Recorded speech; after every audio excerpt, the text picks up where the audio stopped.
Time now for Media Watch. Emma James joins me on set for a look at the latest stories and trends online and in the press. Emma, British general election tonight, of course, a must-do for you, for all of us. After a dramatic and surprising 24 hours, what's being said? Well, as you might imagine, it wasn't just a big failure for certain politicians last night. There are also a lot of questions being asked about the pollsters, because the opinion polls really got this all wrong. And if we take a look at The Guardian, that's And we, for one, were guilty of trusting them too much. Absolutely. But in the 2010, they were pretty accurate. So, you know, they have in the past proven to be something to be trusted. They have got it wrong, of course, on occasions. But 2010, they were pretty accurate. This time around, it seemed feasible that, you know, the two main parties were going to be tied neck Well, and neck. especially as all the polls were saying the same thing within a few percentage points. Yeah, I mean, any polls that put Labour or Conservatives slightly ahead, it was only by a couple of percentage points. So what The Guardian is asking is, how did the polls get it so wrong? And they're saying that basically, if you look at the methods involved, it's the same as we had in Scotland, yet in Scotland the polls were accurate. So what is the difference between the rest of the United Kingdom and Scotland? Is it just that the rest of the UK weren't being honest about who they were planning to vote for? Were they a little bit shy? Or when they answer the pollsters' questions. Exactly. Did they have a last-minute change of heart? And also one of the things they're looking at is most of the polls are done either over landline telephones, which attracts a certain demographic, probably older, because most younger people are using just their mobiles. And then the other ones are all done online. So again, that's slightly skewing, maybe potentially, how representative these polls are. Although it still doesn't explain why Scotland was pretty much bang on, and the rest of the UK wildly different. Now, The Economist has very kindly tweeted or retweeted an article that it did back in January saying Tony Blair was the first person to call the result of this general election. He said it back in January that he didn't think Labour would win this election. Now, the political acumen has not gone away. Exactly. I mean, Tony Blair, former Labour leader, former Prime Minister, certainly a man in the know and proving the fact there with that. He senses the mood. Exactly. One of the other questions that people are asking is the British or UK system really fair in terms of how the results turn into seats in Parliament? If we take a look at this chart, which is from the Financial Times, you can see that it's really the UKIP party that has suffered very heavily, because in terms of the number of votes, they come in third. They got something like 4 million votes, yet that only turned into one seat in Parliament. And so there is a huge discrepancy there. And a lot of people are saying that really should 4 million voices be able to be ignored in that way?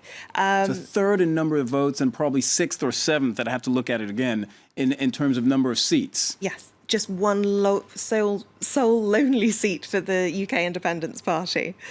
So Nigel Farage saying, you know, this isn't just a protest vote, it is a genuine movement within the UK, and he is among many calling for this method to be looked at. Oh, he still had to resign after failing to win his constituency. So after the results and some of the surprises that we've been discussing, who's emerging in the media spotlight right now?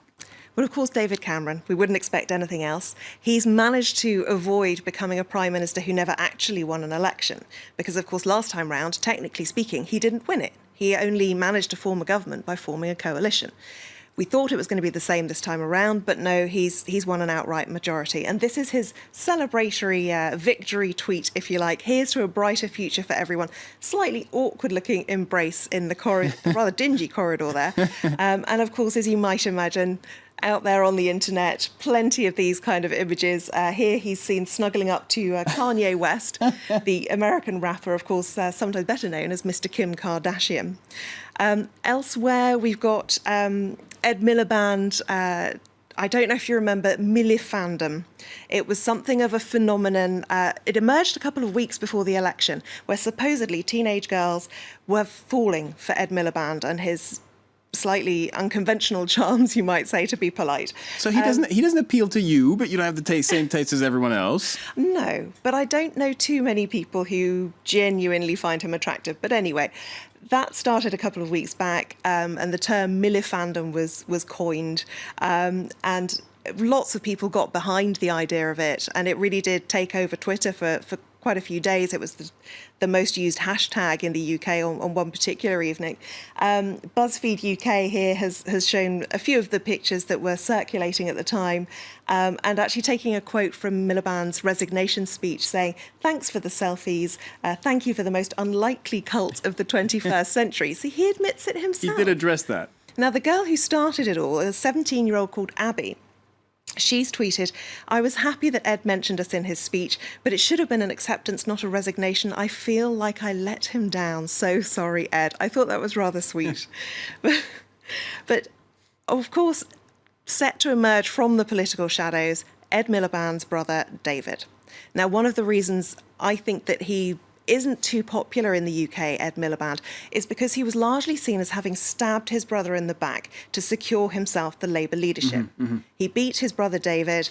David then quit politics, moved to New York, and what the Telegraph is asking is, where is he now? Because he's not said anything since the election result. Now, that's the picture of the two brothers together there. He did tweet on Thursday to say everyone should get out and vote, Ed for PM, giving his support to Labour, as you might expect. But there's been nothing heard of him ever since. And various reporters have gone knocking on his door.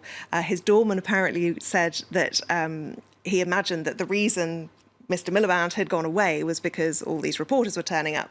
But back in January or December last year, he spoke to the Financial Times and he was asked, "Is there a chance of you returning to frontline politics?" And he said then, "You never know." So he did leave the door open. He has left the door open. It could happen. And this is one of my favourite images. It's obviously an old photograph, but teamed with the message, "David Miliband is gutted after he hears the news about his brother's defeat." Certain irony in that one. Elsewhere, one of the other things that's really been getting a lot of attention, slightly strangely, Paddy Ashdown, a former leader of the Liberal Democrat Party, talking on British television last night, when the exit polls came out, he said, "I don't believe it. Something's obviously gone very wrong here. If those exit polls are right, I will eat my hat." So did he? Paddy Ashdown's hat now has its own Twitter account. I'm not going to show it to you because some of the language on it is a little choice. But there are lots of nice images like this on a huge bowler hat in the City of London with the message "Bon appetit" for Paddy Ashdown, because, of course, those exit polls were absolutely correct. In fact, slightly underestimated just how well the Conservative Party had done. All right, we'll see whether he still has an appetite for his hat. Emma James will be covering that for us. Emma James with Media Watch. Thank you very much.